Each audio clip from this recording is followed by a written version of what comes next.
right. Hey, everyone. Welcome to another episode of SaaSy Moms. I'm Wendy. And I'm Anya. And if you feel stuck either in management or director role, somewhere in the middle management, maybe, this episode is for you because today we have a special guest, an executive coach for women who are in a pretty similar position like myself and maybe you, Wendy, Anna Cosic. Hello, Anna. Hello, thank you so much for having me. I'm so excited to be here today. Yeah, I think we couldn't wait for this podcast to happen because myself and Wendy, we have a lot of questions. And, I guess maybe especially I am because I'm a new mom. And for some reason, I honestly don't allow myself to even think about becoming an executive. And then we found your Instagram and, where you actually talk and you motivate people about, hey, you can do it, you can progress further in your career. And, we decided to have a conversation today with you. And we hope that a lot of moms and women there will benefit from it. Yes, I love hearing that. And I've been working full time as an executive coach for the past 7 years. I run my own business. I consider myself to have my absolute dream job. I will also share here that I am also a mom. I have an 8-year-old son. His name is Nicola. And I'm also a pet mom. I have a 10-year-old pug whose name is Doris as well. So can very much relate to that.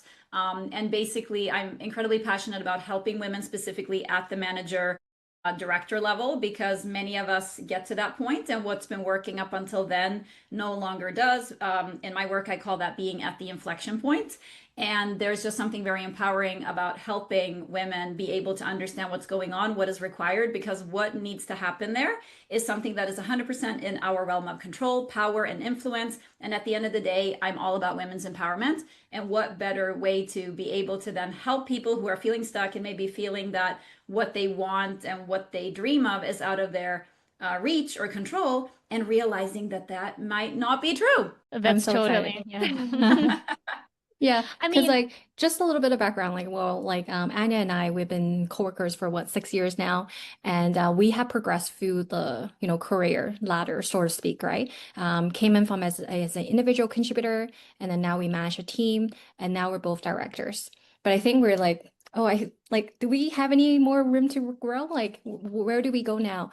So yeah, when we saw your profile, I'm like, we have to get her on. Like, we need to listen to this feedback as well. Like, what can we do? So really excited for you to be here. Yes, awesome. Love that. Happy to answer any questions you have. I can talk about this stuff until the sun goes down. well, maybe you hit the pain point with progressing from this middle management into the executive position quite well. I bet there is some personal story behind it. So maybe for our audience who don't know you, you can just quickly walk us through your journey and how did you discover that women do have this a pain point at the when they're stuck.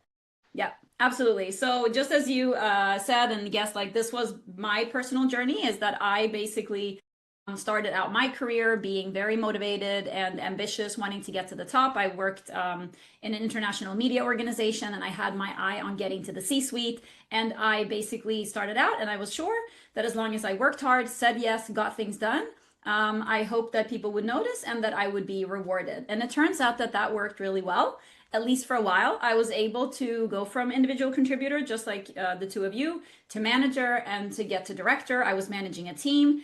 And that's when things started to change, when I started to feel and realize that what had been working for me up until then was not working for me. I was struggling with my workload. I was struggling with bandwidth. I was struggling to use my team effectively. I was struggling with communication, my leadership, my confidence was deteriorating, and also my motivation. Like, do I even want to keep going? Like, is this what I worked so hard for? And there's just going to be even more of that.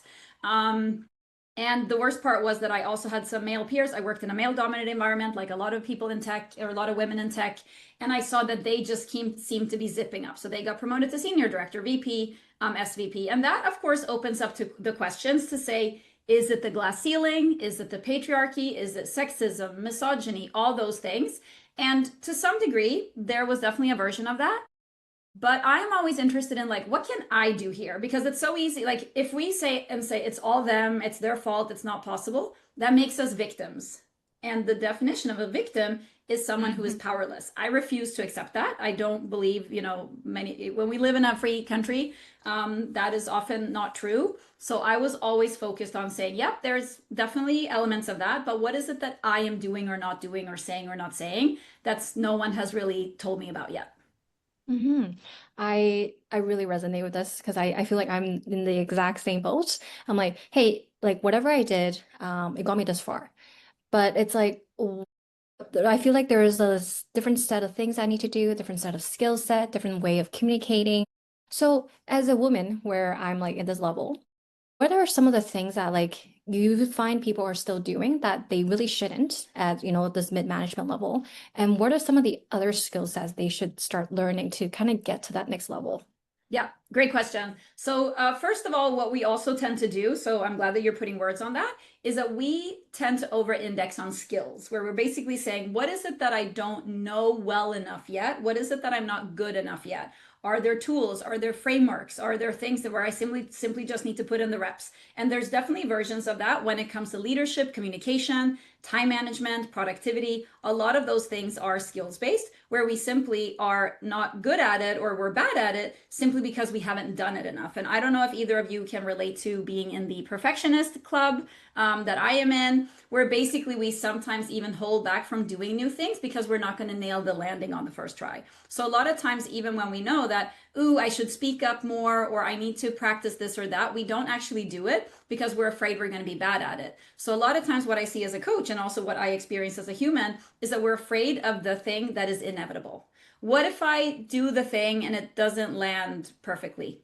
Yeah, that's what being a baby is about. I mean, anytime we do something new. And then what I do as a coach, of course, working with clients is to help them prepare and plan and be more confident about the approach. But a lot of times we resist even getting started because we're afraid of that not being perfect. I don't know if you can relate to that.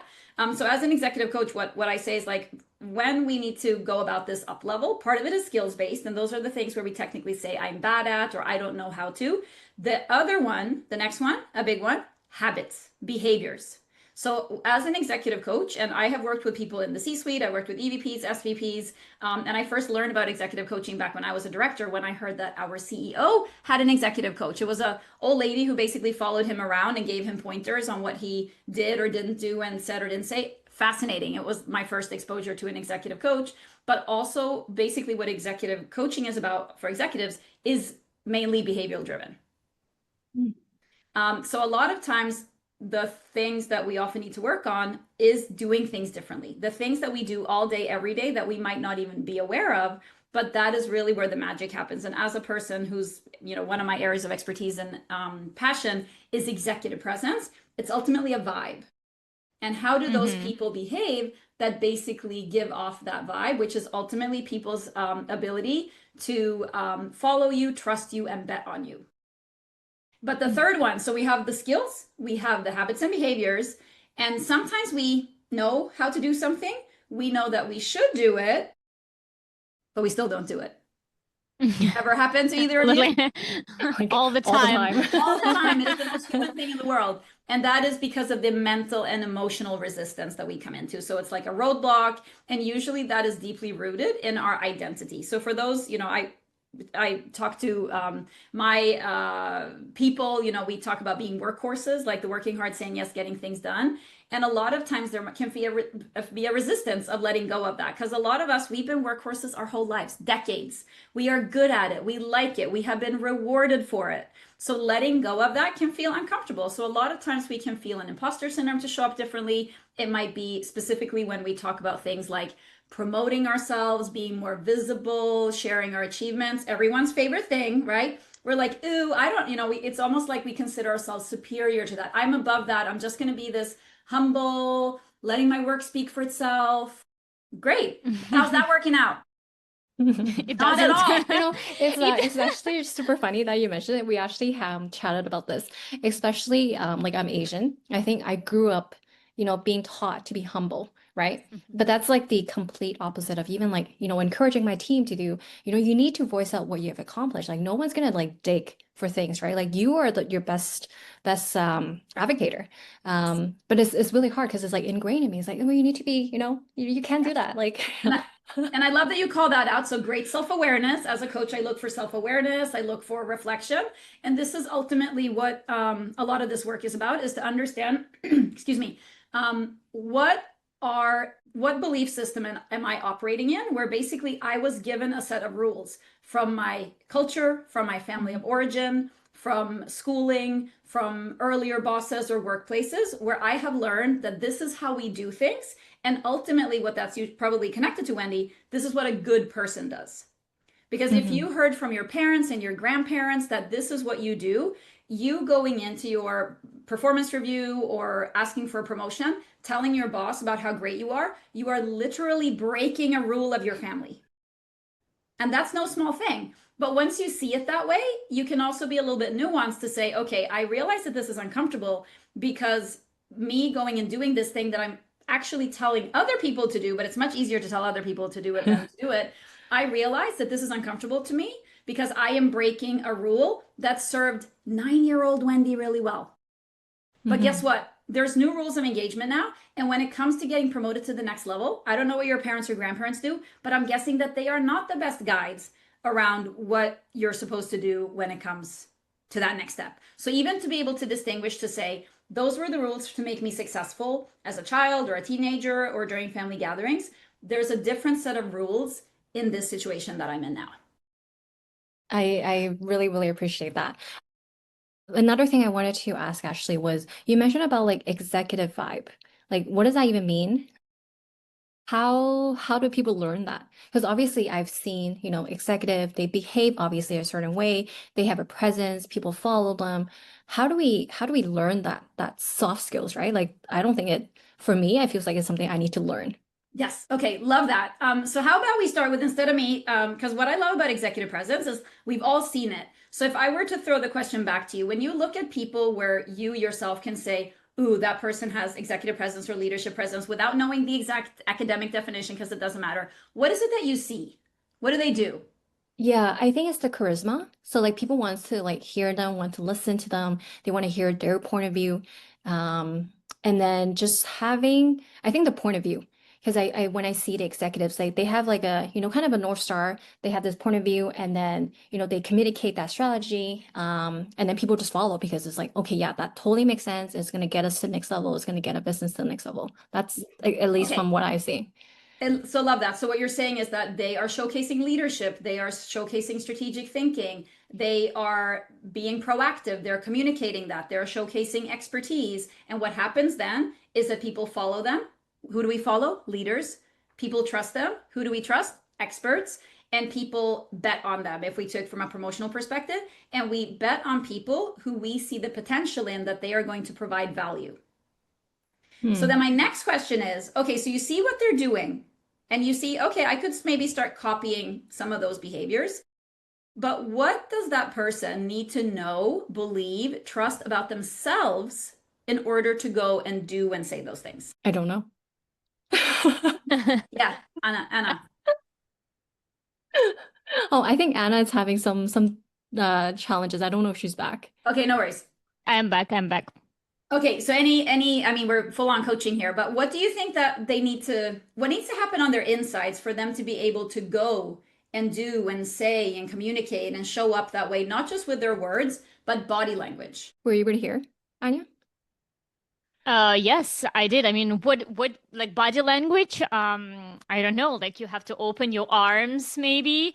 Like you have to like I don't know, be in a dominant position where I don't know. Yeah. So that's exact, because this is what we're talking about. Like these are the things that we can observe that Yeah. people do. But what I was always fascinated by is like, okay, so are they born that way? Is this something just like inherently that they came into the world, like as moms, once again, they just came into the world and they started showing up that way?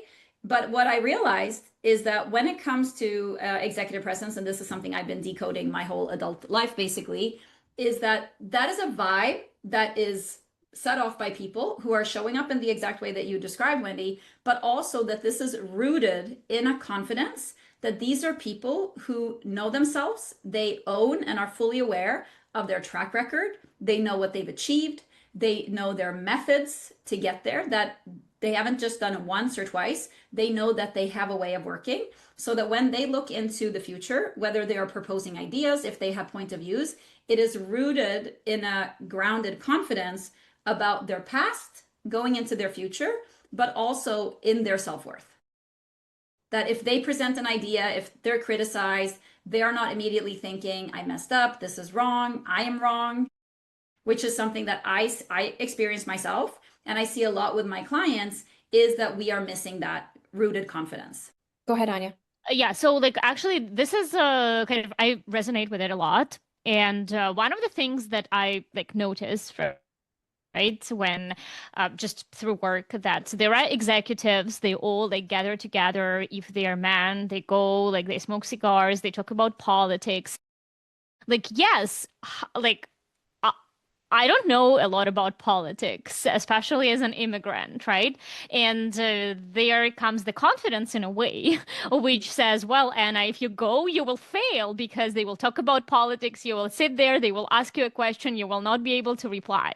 So would you say that in addition to just, I don't know, being confident, should I just go and learn about politics or learn what conversations they do and just, try to prepare myself for this type of meeting? So like smoke cigars if I don't smoke cigars, like how to manage this, Yeah, so that's a great question, and that's a very very specific example that I love, because ultimately, as an executive coach who helps women advance to the next level, sometimes we can be very focused on our title or scope, or we're going to get to manage a team. But usually what happens, and especially when we're getting to this director, moving into the executive spots, it's not just about stepping into a role, it's about stepping into a room. So when we talk about getting a seat at the table, being part of certain management teams or strategy sessions or what that is about, part of that is also understanding who are the people in those rooms, because a lot of times, very, very common when we get to the VP level, sometimes it happens earlier, sometimes it happens later, is that those promotions happen by committee.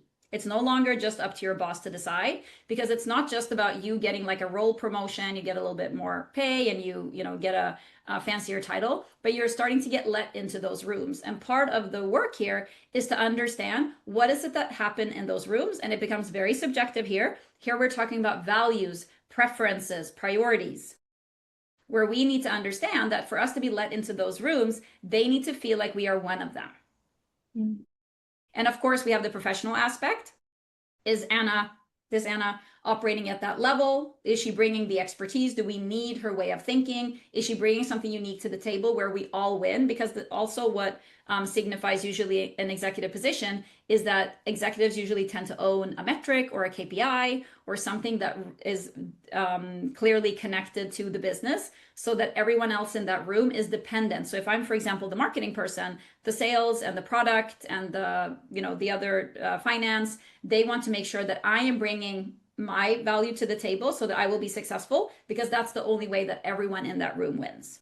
So if we then go back to the smoking cigars and discussing politics, this is also why we need to keep an eye on what is the company culture, what is it that they do? And especially, of course, as women in male-dominated environments, as moms where we might not have a lot of spare time, this is a very real thing. And we can sit here and have our thoughts and feelings about it and agree or disagree. Doesn't really matter. These are the rules of engagement. And if we see, and I have left jobs myself where I have realized that for me to be successful in those rooms, I need to become a person that I am not willing to become.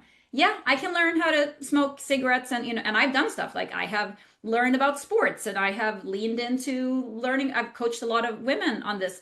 Okay, so if you want to get promoted, what if you spend 10 minutes on Sunday evening looking at the scores so that you don't have to become an expert, but if somebody talks about this or this football team, that you can be at least be like, yeah, they won. Sometimes that can be enough. And sometimes we can then feel like, but isn't that inauthentic?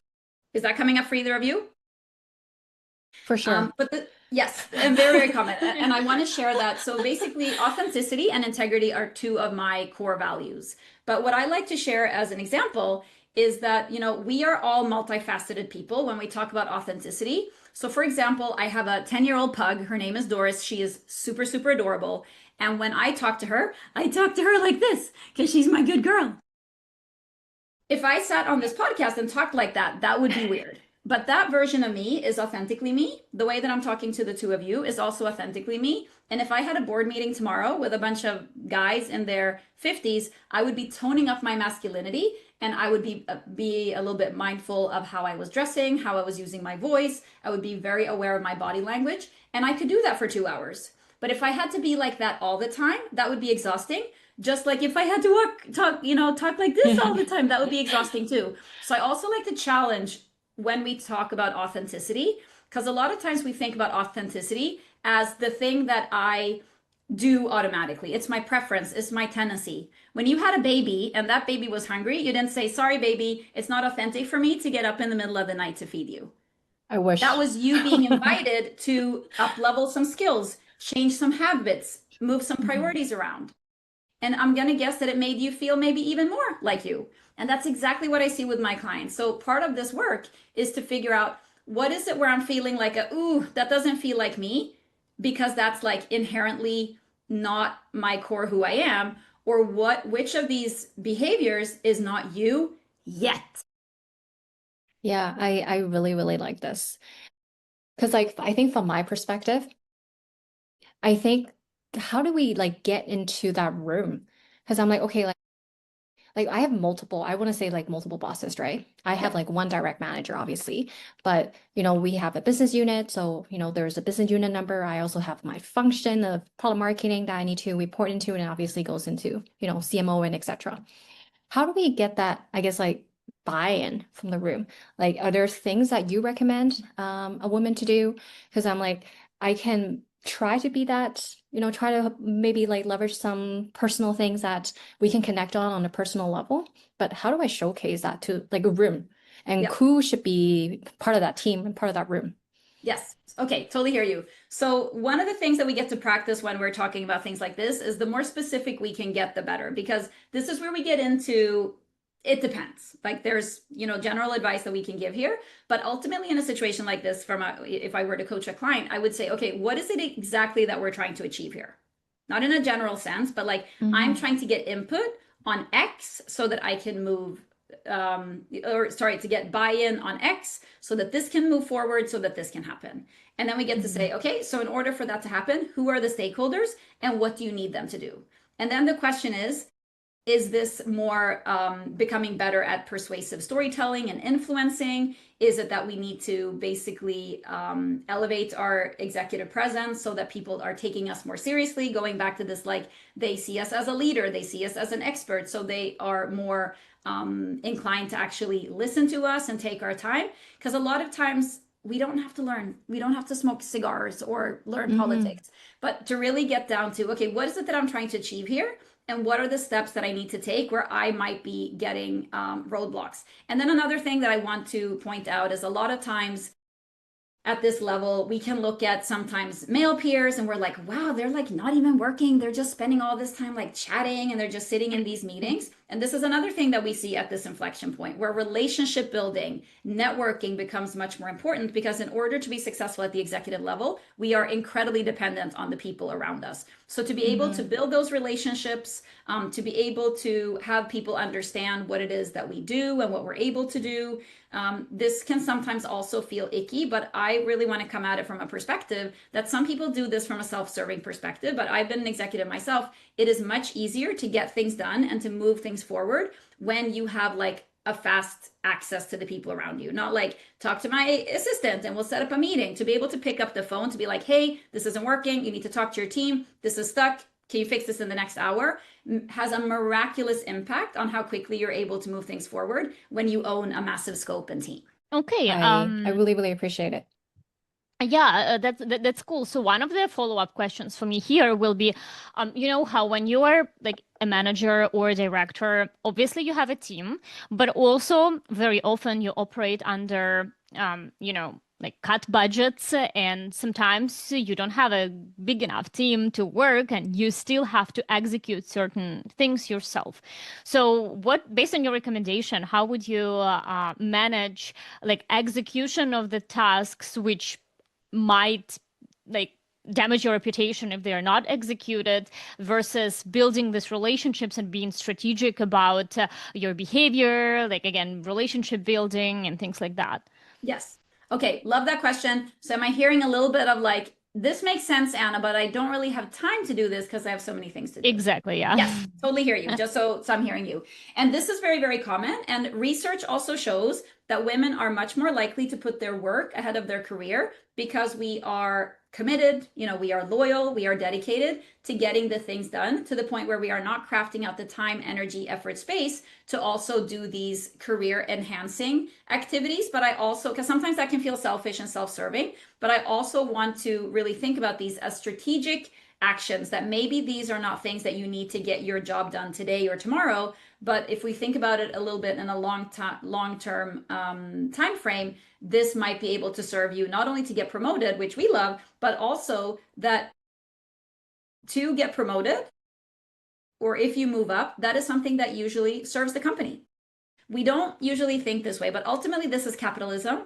And the whole point with capitalism is to try to squeeze as much value juice that it can out of each resource. We are all resources. We are getting paid X dollars per year. And in some equation, that is supposed to lead to some type of return on that investment.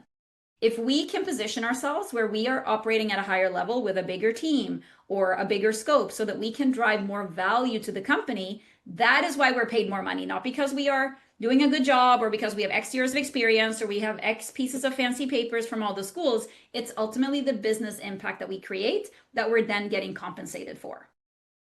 So then if we go back to the team aspect of it, because this is also part of what we need to figure out to say, okay, so this is me, this is my team, these are all the things that I need to get done.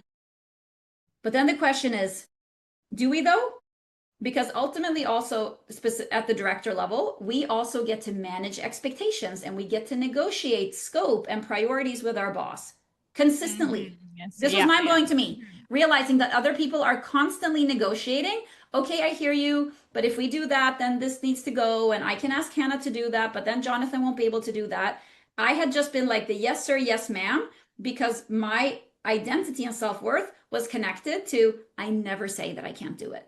I will die before I say that I can't do something. It's not about that. It's about saying, these are the resources we have, me as the manager, and this as my team. Out of all the things that we could be doing, what are the things that we should be prioritizing that is going to move the needle the most and the fastest when it comes to the goals that we need to start with getting clear on? What are we trying to achieve?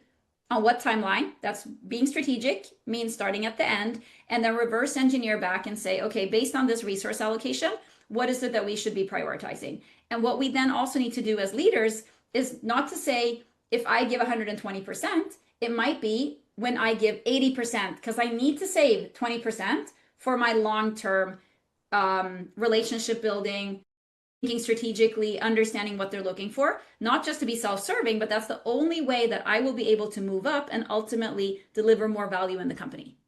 That's interesting. So, what it feels to me, it's like what you talk about is, hey, set your boundaries as soon as you can, but it almost feels like it's a little bit too late to set those type of boundaries when you are like trying to become executive. It feels like someone has to teach us to do it when we just start building our career, or just like even as individual contributors, So Yeah. Okay, so I can be love that beneficial. perspective. And that also goes back to, I know one of the questions that I get a lot of the time is like, Anna, why do you only work with women? And then my answer is, I don't. I work with a very specific subset of women, so that my coaching program and the people that I ultimately love working with is like, I jokingly call us like the struggling director, because just as you said there, Anya, in a perfect world, we would learn this from day one. That is very similar to when we tell pregnant people what it's going to like to have kids. They're like, my kids are never going to watch the screen. They're going to be in bed. We're never going to adapt to our kids. Like, they're only going to eat broccoli. We're like, okay, see you on the other side, right? Yep. So I work with people who we need to have felt some pain and some fire in order for us to realize that the game has changed. Not from a bad perspective, but that is ultimately what we need to actually change these ways. But also remember that up until now, working hard and saying yes and getting things done works really well. It's just that that doesn't work well anymore. When you have a job where you can sit and tap on that laptop 24/7, you're still never going to get it done. So I totally hear you. And the earlier we can learn these things, the better. But it is definitely never too late. I have worked with VPs, SVPs, EVPs, C-suite. But the reason I also do executive coaching for people before they become executives is just as you said, the earlier we learn, the better. But there is also a little bit of a too early because we don't really take it seriously. But it could also be that we're not really in the situations yet where we need to practice those boundaries, where we need to negotiate, and also where we are in a position. Because before you are at the manager or director level, we have nothing to say, right? Just go do it. Yeah, Yeah. absolutely. Yeah. And then I think the other thing that you mentioned as well, about the executive presence being rooted in like, your confidence in your past, right? And you have that self-worth and that confidence. I'm curious, your take, because let's say there's two directors. We both have maybe one have a little bit more years of experience and the other maybe not. How would the other person maybe not have as many years of experience have the same sort of like confidence that could be? Because obviously years of experience that leads to confidence, all that, right? How would you advise a director or manager at that level? Yes. Okay. Love that question. So if we also say, because when you say, when we have more years of experience, we have more confidence. Is that true? Yes. No, Well, I I don't personally think. don't, but then like I think the Exactly. And then when he perception. says, but I don't, yes. But then it's So like the perception is, right? It's like, oh, you're more senior. You have like 20 years of experience versus, for me, it's like, okay, 10 years. So how would that outweigh, right? Like, how do okay, love you, that. yeah, Because as you say, and I will say that this also depends a little bit on the hiring manager or the person promoting us. But usually, of course, we all know that a job ad says that we're looking for somebody with a profile that has between 5 to 10 or 10 to 15 or 15 to 20 years. And that is basically somebody ballparking that we think in order for you to have created a track record to be able to have put in the reps and develop these skills and be able to have some wins and achievements and deliverables to bring in here, you probably need to have worked for that long. But also remember, they're also saying 10 to 20 years. That is a massive difference because at the end of the day, when we are looking to move up to the executive path, they don't care about what you did. They care about what you can do. So this is also something when I coach people, we're in mid-year review season. I'm coaching people on that every single day. People who are interviewing, people who are negotiating, people who are going into, wanting their bosses to put them up for promotion. They want to know about our potential. So of course, how do we do that? When we are interviewed, they ask us behavioral questions where they will say something like, can you tell me about a time when you X? Can you give me an example? And just as a little bit of a tip here, this is also what your performance review is about. They don't necessarily do that, but it is for us to give examples and tell stories just like we do it in a job interview to help our boss feel confident that we are able to operate at a higher level, just like we do in a job interview. But what I see with my clients is that because this was me too, tend to over-index on the past instead of taking our past and saying that, which means that in this more senior role or in this role, this is what I would be able to achieve. I love that So going perspective. back to that confidence piece and exactly what you were saying there also, Anya, about the boundary setting. A lot of times why we struggle to set boundaries because first of all, for my fellow people pleasers, setting boundaries doesn't feel good because we're pushing back, we're saying no, we're rejecting, doesn't feel good. The way that we talk about it in my world is we're protecting. We're saying, this is what me and my boss and my stakeholders have agreed that I should be prioritizing. These are the things that are going to let me and my team achieve this goal. So anytime that I'm spending any time, energy, effort on other things, there's an opportunity cost to that where I am abandoning the thing that we agreed that I should be focusing on. But in order to protect something, we have to start there. What is it that I'm protecting? And I would say that about 70% of the people I work with, they come in, they're working 80-hour work weeks, and I say, okay, got to start setting some boundaries. How do we know that? If we don't know what we're protecting, how do we know where it's okay to push back and say no? And also, how do we reason? Because so many of us, we don't want to just say no. That makes us feel unhelpful. We don't want to be bad team players. We need to be able to say, would be happy to help. However, I have this thing I need to prioritize that me and my boss agreed on because that is going to lead to this next week. And when we start doing that, it feels much better. And that's when people start saying, no worries, totally get it. Mm-hmm. and we are able to be much more focused. We're able to be more productive and manage our time better, and maybe even not work those crazy hours that we've been doing.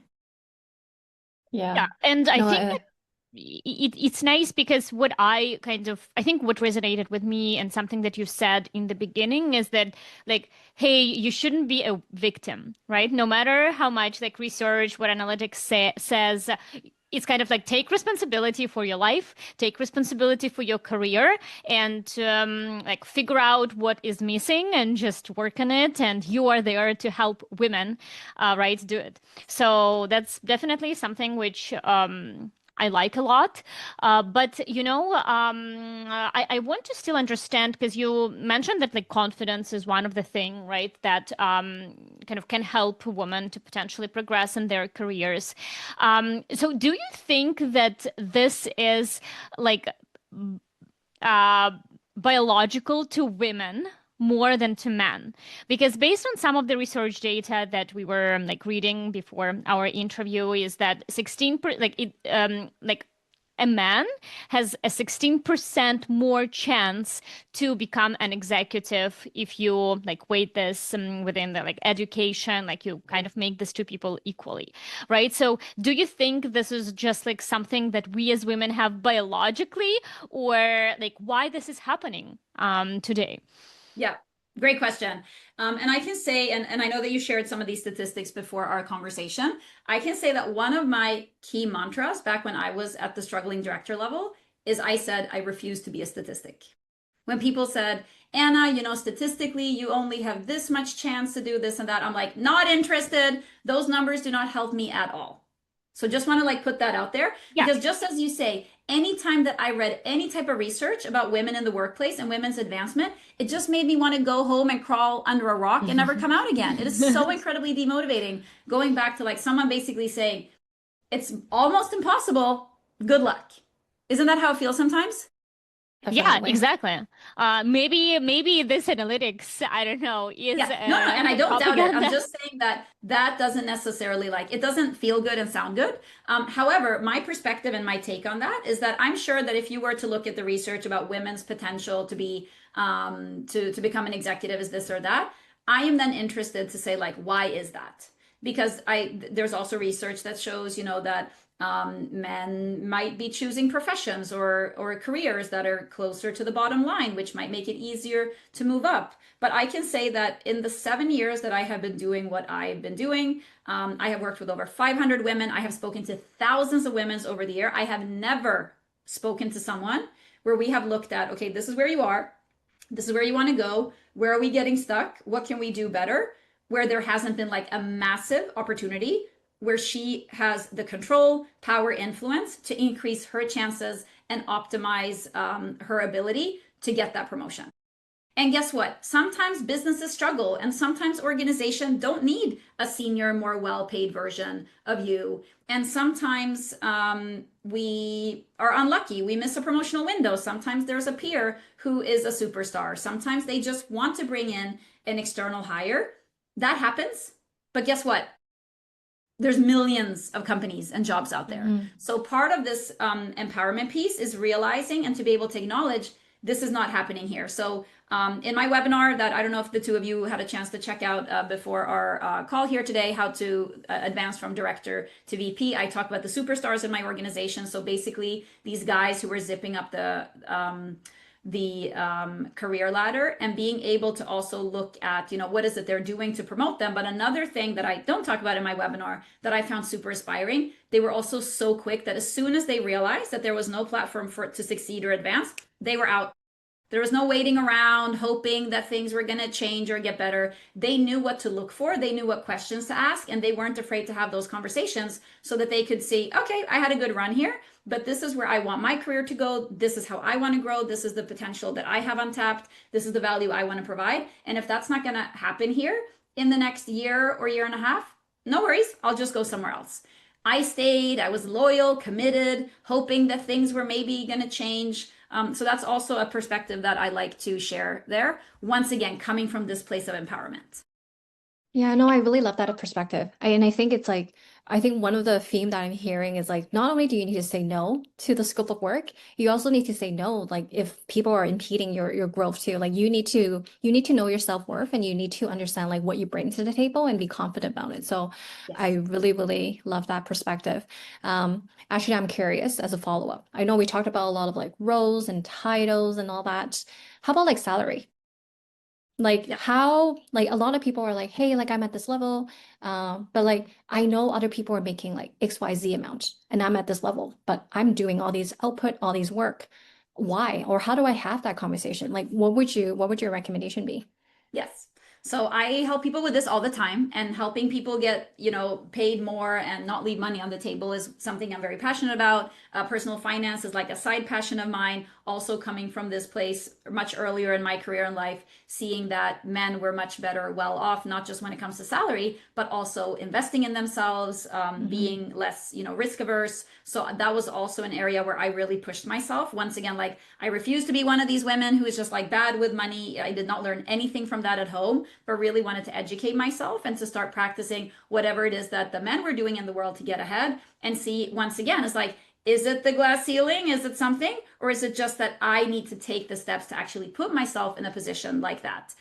So going back to the salary piece, and I know that some people, and there's a lot of women, I would say also are not very money driven, and that's not a bad thing. There might be other like currencies that we work for, but I always had the perspective, I'm not very money driven. I don't have a lot of like fancy needs or hobbies or anything like that. But my perspective was always like, okay, so if I'm going to go and do the work anyway, and I could get paid anything from this to that, what could I do to get paid as much as possible? Doesn't that just seem like good math?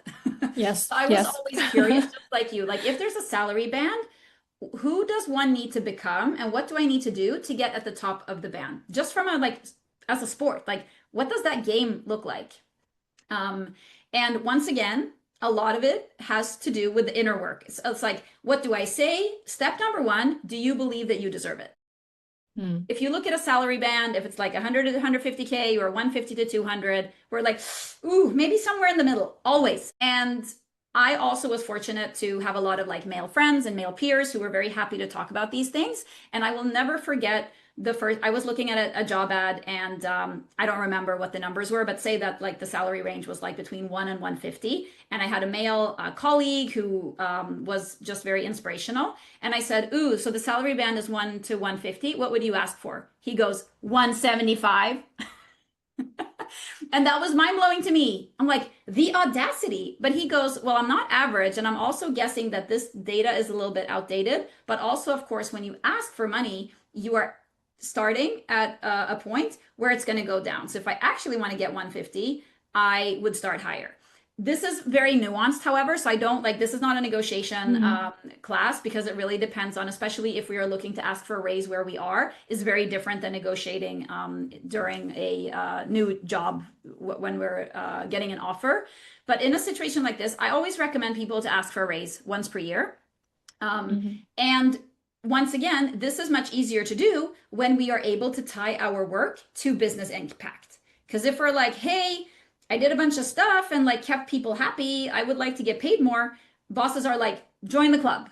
Your prize is that you are Hmm. not getting fired this year. Like, and this is not always what we like to hear, but doing our job well, I mean, that's our job. That's expected. Yeah. Yes. So for them to be able to give us a raise, remember, even if our boss loves us, they need to go to their boss, and someone needs to talk to a CFO. And a CFO definitely wants that type of business case where they say, what's in it for us?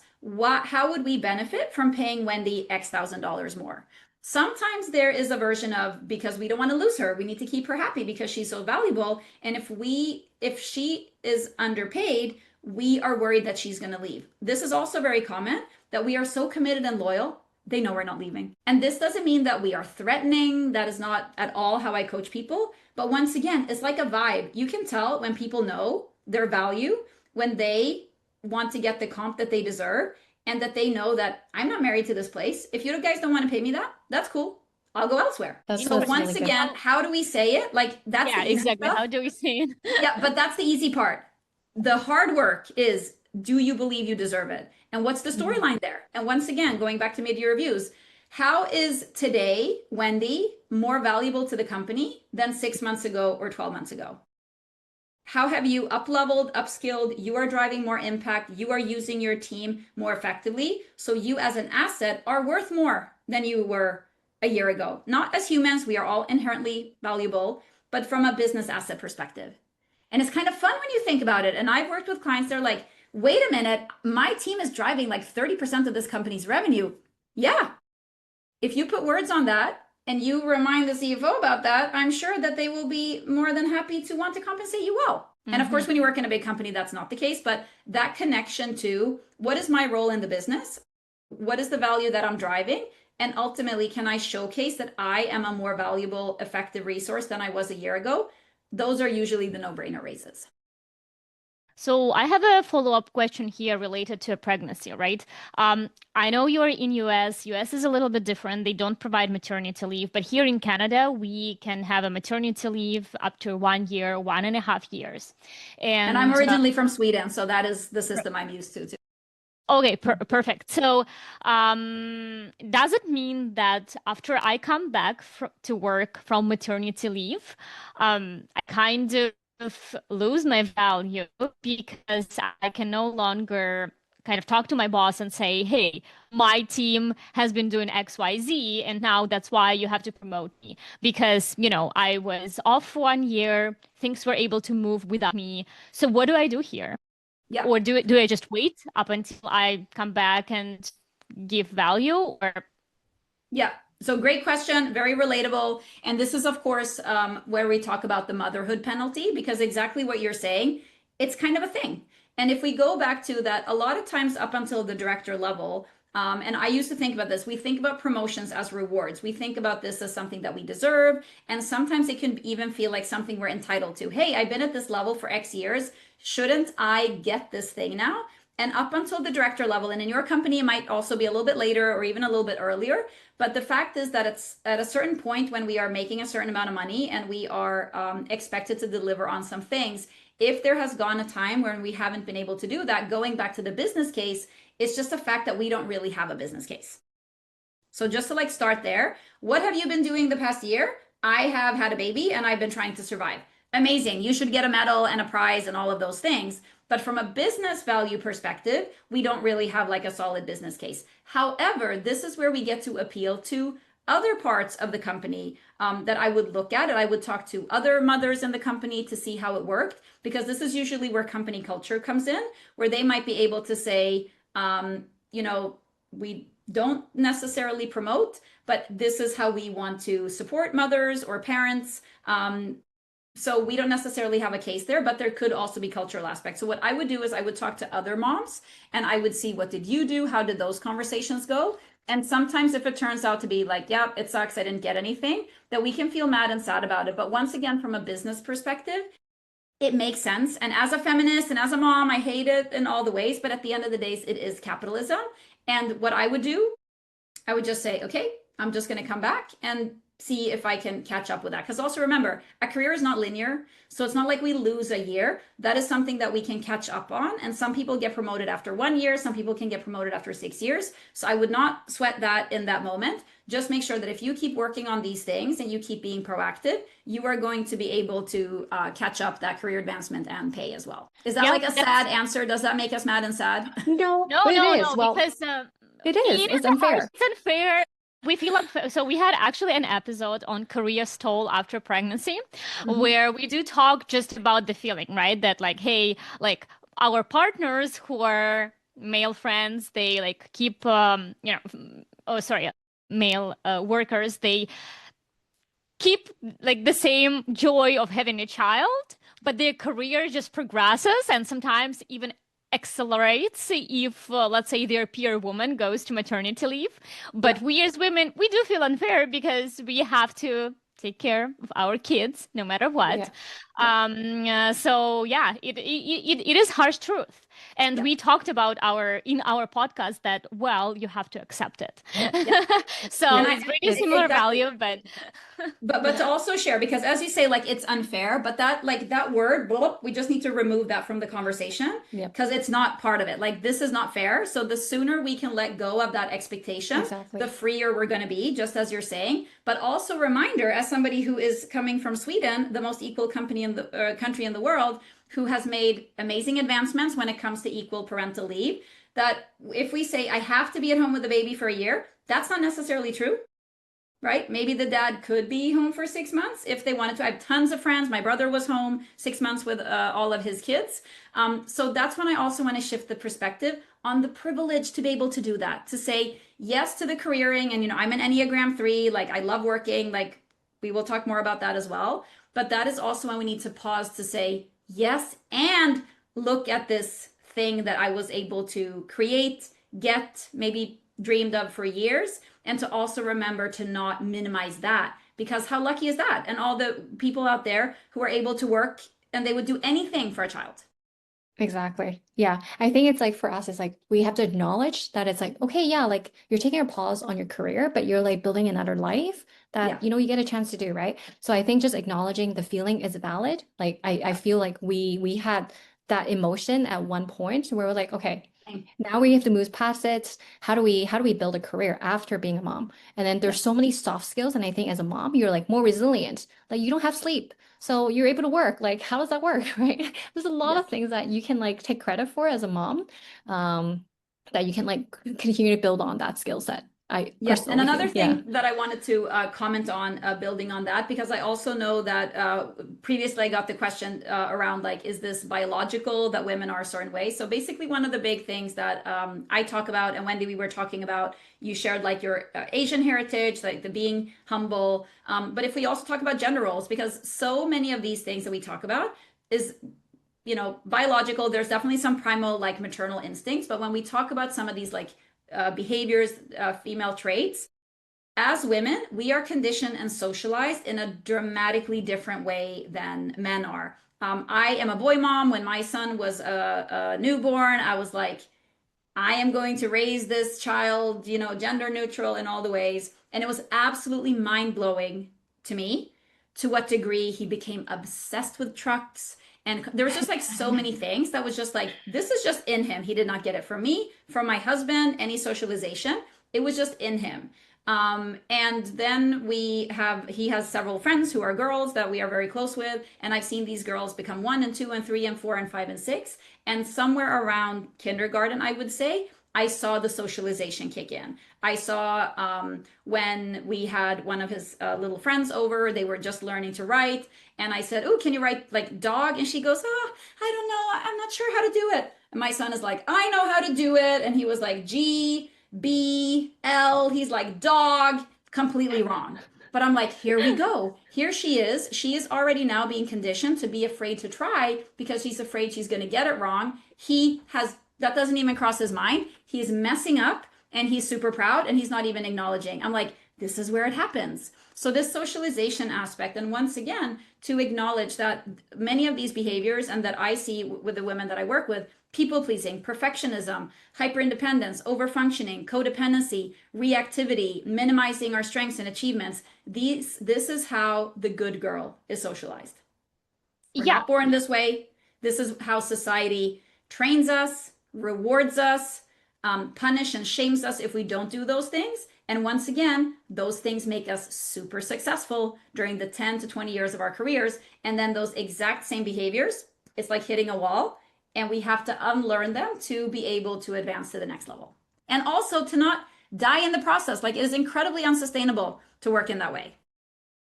Yeah, and actually, that's why I brought it up in terms of biology. Is not to say that, hey, oh, we are victims, we cannot do anything else. But I feel like we have to recognize that, and recognition will already solve our problems like 50%, 100%. because once you Also, recognize, you can awareness. work on it. But for us, it might be not as natural to have it, which means we do have to spend our energy actually, executing and building those skills, which, well, we have to if we want to be successful. Yeah. And then Yeah. also, of course, what we need to address on this podcast as well is that we now are in a career situation where there's a very high bar for what we need to live up to in order to be seen as ready for the next level. But when it comes to the home, the expectation on being a good mom versus a good dad, very, very different. And remember, this is not just what other people expect. The biggest culprit here is us. Yep. So I think that that's also, we live in a world where it's like, gender roles, this is outdated. Oh, no, no, it's not. This comes up every single day. This expectation, the mom guilt. If I am not doing A, B, C, X, Y, Z, also a lot of people might have grown up with stay-at-home moms or moms who had a job where they were very available. And a lot, what we do is we compare ourselves to our own mom and our own upbringing. And we want to provide similar situations for our kids, even if we have a job that makes it absolutely impossible to live up to that standard. That doesn't stop us. So we live with the constant overextending, overcommitting, and feeling guilty all the time in all the directions. Yeah, I think this is a good segue because I think we talked about mom guilt, and especially like Anna is going, from mat leave to back to work in a few months. Mm-hmm. I guess it's a nice segue to our next segment, SaaSy struggles. So we created this segment to really just chat about like our week to week struggles as a mom. I think we started with like just sleeping in general, sleep training, because that's where Anna is at and she's surviving. So that's great. And And then, but remind me this, how old your kids are at this moment. yeah, Anya, Well, I have a first boy. He is just 7.5 months right now. yeah, I have three kids. So my eldest is 8.5, and then I have twins. The twins just turned 5. So yeah, it's been a whirlwind. I have an 8-year-old as well, so we probably had that child at the same Yeah, time, pretty much. So very yeah. understand that season. Okay, just so I kind of know where we are struggle wise. Okay. Yeah, so for me, it's like there's a lot of like just tips in general that I have had over the last three pregnancy on or last two pregnancy of the three kids with Anna. So we kind of chat a little bit how we survived as a mom. But I think this topic I'm actually really curious about is what you mentioned when we chatted. It's like balancing work and motherhood as a type A. I think on this call we're all type A's, so I'd love to hear your perspective who loves to work and attach her self-worth to just work output. I'd love to hear your perspective because I think I struggled that with a lot when I was pregnant. So maybe any tips for moms out there? Yes. Okay, tips. We'll see if we get to that, but I think more than anything, just like knowing that we're not alone, kind of understanding why we feel that way. So if I just share a little bit my story there, and I can say that work and career has always been very important for me. I love it. I find it very fulfilling, the career, both in my corporate career, but now as an entrepreneur, to the point where I wasn't even sure if I wanted kids because when I looked at my friends, I'm like, that looks absolutely terrible. So there was like nothing inspiring about looking at like the family life. But I did get to a point where I just knew with me and my husband that we wanted to have a family. We wanted to have at least one child. So basically, I became, and then of course it's the whole, which you two might, is like, okay, so how do I time this pregnancy for like the perfect, should I wait until I've been in this role this quickly and should I move up? So just also acknowledge like that's a thing. That's something that I talk a lot with my clients about that I also felt really lonely because anytime that I try to talk to non-type A's about it, they say, don't worry about it. There is no perfect timing. I'm like, you have never met a type A if you don't think there's a perfect timing because we at least like to think that there is. So as soon as someone says, just go for it, that just made me feel dismissed and made me feel like I couldn't really talk about it. It didn't take away my worry. Instead, I just felt like I was walking around, doing it wrong. It also turned out then, like a lot of people, that once my type A decided, let's get pregnant, that did not happen right away. Of course. It took me almost a year to get pregnant. Yeah. And I know that people, of course, struggle with that for much longer. And I did not have to Mhm. go through any fertility treatments, but I was starting to like move into that space of like, okay, wow. Like I started really as a very empathetic person, like started empathizing with what that must be like to like, you live from like one cycle to the other when you're trying to get pregnant, obviously, to also Mhm. acknowledge once again, like that's not a stress that men carry at all and the level of like mental space that took up for me during that time when I was basically working as a VP. And then also during pregnancy, the nausea, the exhaustion, the like not having the same stamina. Already then, I started feeling like I was losing myself. And I think that Mhm. that's really what my main like mom struggle was about is this like not feeling like myself and the things that ultimately like I valued and the things that I consider that made me me. Going back to the workforce, like I can outwork anyone. Turns out when I was pregnant that was not true because if I was not asleep by 8, I was like dying, right? So even there, I was like, uh oh, this feels very challenging. And then when my son arrived and I had my maternity leave, it was just incredibly uncomfortable for me to not feel like I was being productive. You know, it's just like you're sitting there with a newborn, and it was this constant friction to me where I felt like I should be doing more. I didn't feel like myself. Then, of course, like my motherhood journey is also that I actually quit my corporate career when I became pregnant. So basically, my husband got a job in New York. We were working in Singapore at the time, and I was there on a 3-year contract. So it just turned out perfectly. I also knew that I wanted to be an entrepreneur. So I was like, okay, this is kind of, the universe telling me that this is my window. So I decided to take a self-financed maternity leave. And during that time, I was going to start my business, which also then put a lot of pressure on me because I should be further along and I should be moving along faster than I was because I had all this time on my hands and I was doing nothing, which was kind of the idea. I mean, I didn't minimize that. Like I very much knew that was, but I do think that I struggled with a lot of shame also, that it's like, I'm not doing so much. Like, why am I so exhausted? And why is it so hard for me? And when he's napping, why can't I sit down and do these things? So, and I mean, now my son is 8.5 and he's like a fully fledged human, and he can be contained in different ways, but he was an incredibly active child. Also during basically he started at daycare when he was 2. And then I was able to start my business and I started getting some great momentum. My husband was working as COO in a tech startup here in New York. And then the pandemic hit, where basically he was home from school for 6 months, like scaling the walls, and I had to stop working just to like survive. Yeah. And I just felt so much resentment during that time. It was no one's fault. It wasn't like my husband did that to me. That was just what we had to do. But really, like going through my struggles, it really is like that self-worth piece. And I sometimes joke that, some people, they just want to go to like a hotel and lay on the beach and, have cocktails. My fantasy is like, I just want to go to a hotel and work. Like, I just want to go and like shove myself in a room for 3 days. And I'm not saying that's healthy, but that was my escapist fantasy more than anything during like those more intense years. And I think my tip is just like to be able to acknowledge that. And I think that I felt so lonely. I didn't feel like I could talk. And I felt so much guilt and shame around it. Like, you should be so lucky and you should want to be this mom who just wants to like bake cookies and be present and do crafts. No, it's like, so I think also this like acknowledgement that there's so many ways to be a good mom. And anytime that I tell myself I should be like this, that I get to say, my favorite coaching questions, is that true? Who decided that? What would it say about you if you did it differently? Is that actually going to have a negative impact on your child? And this is not necessarily about me allowing myself to work more, because I ask myself the same questions there when I say, oh, I want to go and do this thing, because if I don't, this is not going to happen. Is that true? Who told you that? What happens if you do it the opposite way? And this is just a way to stay honest with myself.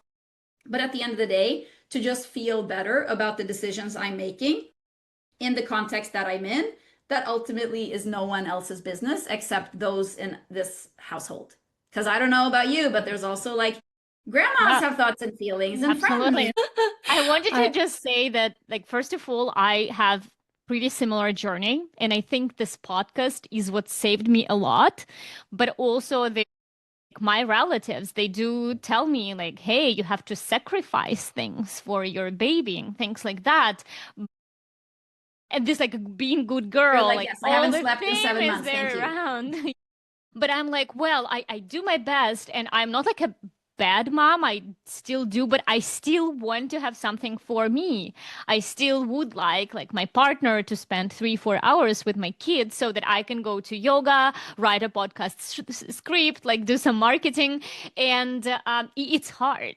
And I bet this also influences, within organization, building your career, this like influences, because now everyone tells you you have to be a good girl, you have to sacrifice. But I don't think you should, because at the end of the day, your kids will grow up, like there is like they will become teenagers, they will not want to see you, and your life will continue. And I think this thought is what constantly like helps me to return back to myself as like, hey, I know I love my child, I know he is fully dependent on me right now, but once he hit like 13 years old, he will no longer be even interested to spend time with me. My life will be still there. Career is still part of me and is something like more stable, even than like your kids being around you. So this helped me like a lot to cope with this exact feelings that you had, Anna. Yeah. And I Yeah. just also want to quickly, just as a coach, I pay attention to words. No sacrifice. You need to prioritize. And that's what you're doing. You're saying, That one. thank you for your input. I hear that those are your priorities. I have sat with my priorities, and these are my priorities. No sacrifice needed. Yeah, Hmm. absolutely. Also, that is a word that you've never heard a dad sacrifice anything. That is gendered language that we use specifically when it comes to mom's priorities. Yes. That's so true. So Yeah. true. I never even thought about that actually. And I also Exactly. just want to say, Anya, that when I listened to your first podcast, when I heard that you were starting this podcast with a 4-week-old, I'm like, okay, she's one of us. Like Yeah, yeah, that is exactly.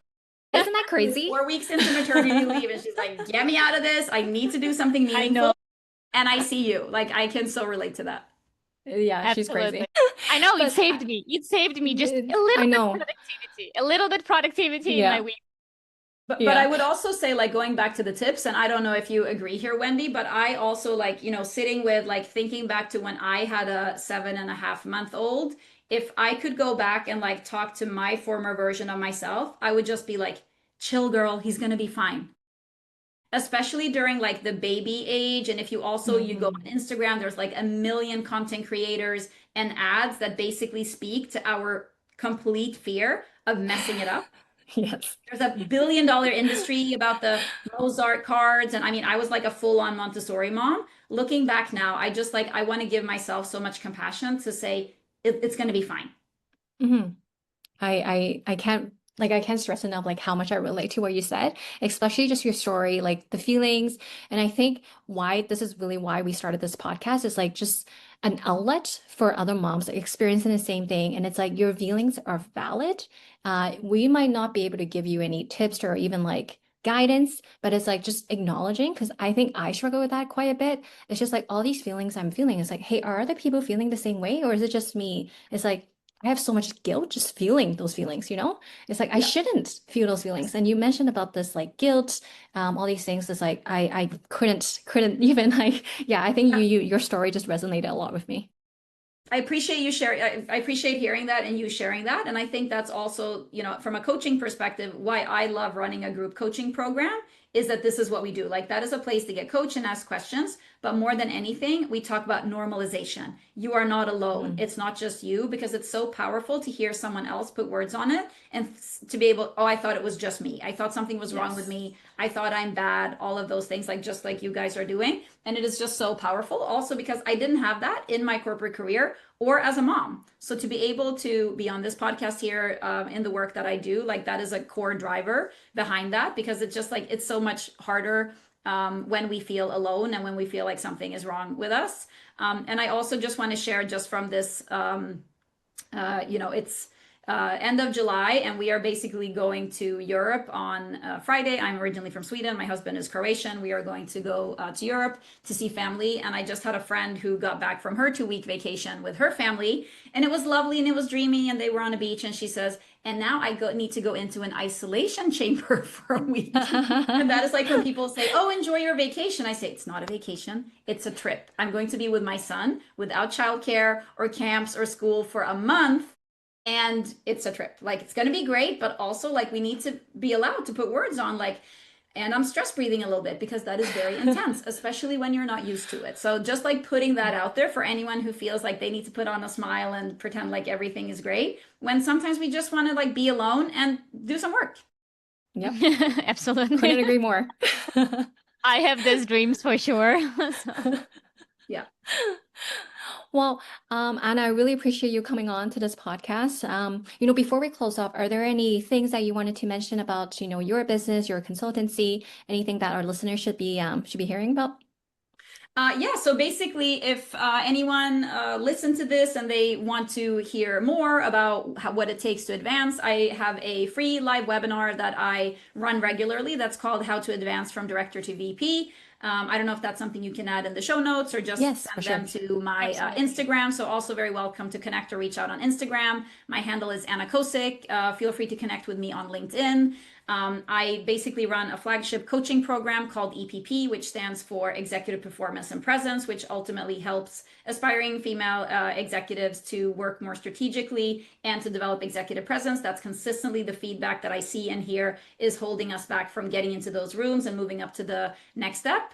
But more than anything, always just happy to hear, get a message from people saying, hey, I listened to this podcast. This resonated with me. I have a question here. Like, I've been doing this for 7 years. This is my absolute dream job. I eat and sleep this, not because I have to, but because I love it so much. So always love hearing from others and being able to answer questions so that we can feel a little bit more confident.